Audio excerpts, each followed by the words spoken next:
Coba pikirkan rutinitas kamu setiap hari. Beli es kopi susu kekinian, langganan kuota internet buat main medsos, sampai beli sepatu merek favorit. Tiap hari, uang jajan kamu mengalir ke perusahaan-perusahaan besar pembuat produk tersebut. Tapi bayangkan, kalau posisinya kita balik. Daripada kamu terus-terusan setor uang jajan ke mereka, bagaimana caranya supaya perusahaan-perusahaan raksasa itu yang gantian membayar uang ke kamu? Jawabannya ada pada satu kata, saham. Saham adalah tiket resmi tanda kepemilikan nyata di sebuah perusahaan sungguhan, jauh lebih konkret daripada sekedar grafik angka yang sering muncul di layar berita. Tentu saja, harga satu perusahaan utuh nilainya bisa mencapai triliunan rupiah, terlalu mahal untuk dibeli oleh satu orang. Karena itu, kepemilikan perusahaan tersebut dipecah menjadi jutaan keping kecil supaya harganya terjangkau oleh siapa saja. Ketika kamu membeli satu keping saja dari potongan tersebut, statusmu otomatis berubah. Kamu sah tercatat sebagai salah satu pemilik perusahaan tersebut. Membeli saham mengubah posisi kamu di siklus ekonomi. Kamu berhenti menghabiskan uang sebagai konsumen dan mulai membangun kekayaan sebagai seorang pemilik. Biar lebih gampang membayangkannya, mari kita pakai analogi kantin sekolah. Anggaplah ada satu warung ayam geprek yang antriannya selalu panjang. Pemilik warung ini ingin membuka cabang baru, tapi dia kekurangan modal. Sebagai solusi, si pemilik menawarkan kamu dan teman-temanmu untuk ikut patungan menyumbang modal. Sebagai gantinya, dia memberikan selembar tiket bukti patungan tersebut. Tiket patungan ini memberi kamu dua cara untuk mendapat untung. Pertama, lewat dividen. Di akhir tahun, kalau warung ayam geprek itu mencatat untung besar, pemilik warung akan membagikan sebagian dari uang hasil keuntungan itu langsung ke kantong semua orang yang memegang tiket kepemilikan. Cara kedua adalah capital gain, atau kenaikan harga jual. Karena warung ini semakin sukses dan terkenal, siswa lain yang awalnya tidak ikut patungan jadi penasaran. Mereka rela membeli tiket kepemilikanmu dengan harga 2 kali lipat lebih mahal dari saat kamu pertama membelinya. Begitulah cara kerja pasar saham di dunia nyata.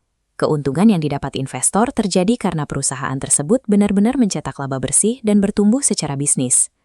Tapi, kita harus melihat sisi realitasnya. Dalam bisnis sungguhan, apa yang terjadi kalau warung ayam geprek tadi tiba-tiba rasanya jadi tidak enak, ditinggal pembeli, atau malah bangkrut? Grafik garis yang merosot tajam ini menunjukkan apa yang kita sebut sebagai capital loss.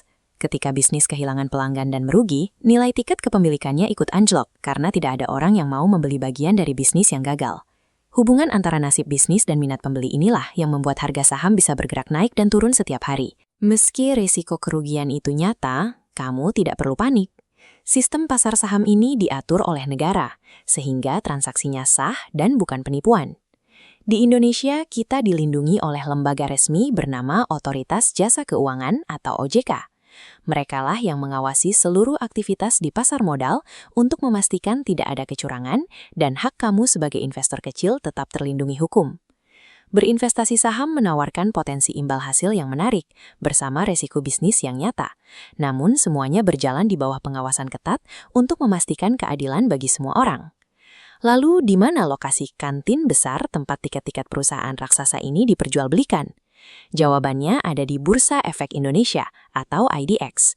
Dulu, untuk membeli saham, orang harus datang langsung ke gedung bursa, berdesak-desakan, dan saling berteriak di lantai perdagangan secara fisik. Sekarang, pasar tempat para investor saling berjual beli ini, atau yang sering disebut sebagai pasar sekunder, sudah sepenuhnya digital. Kamu bisa membeli atau menjual kepemilikan perusahaan secara instan melalui aplikasi di ponsel, seperti yang terlihat pada kode saham dan perubahan harga di layar ini. Kalau kamu masih pemula dan ragu memilih perusahaan mana yang bagus, ada pilihan bernama reksadana.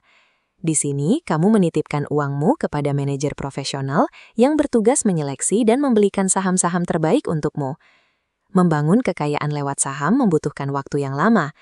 Kekuatan utamanya terletak pada kedisiplinan kamu untuk menyisihkan sedikit uang jajan secara rutin dalam jangka panjang. Hindari membeli saham hanya karena termakan tren atau rasa takut ketinggalan yang ramai di media sosial, terutama jika kamu belum memahami cara kerja bisnis perusahaan tersebut. Mulai besok, saat kamu jajan atau menggunakan produk sehari-hari, berikan satu pertanyaan pada dirimu sendiri. Apakah kamu mau selamanya menghabiskan uang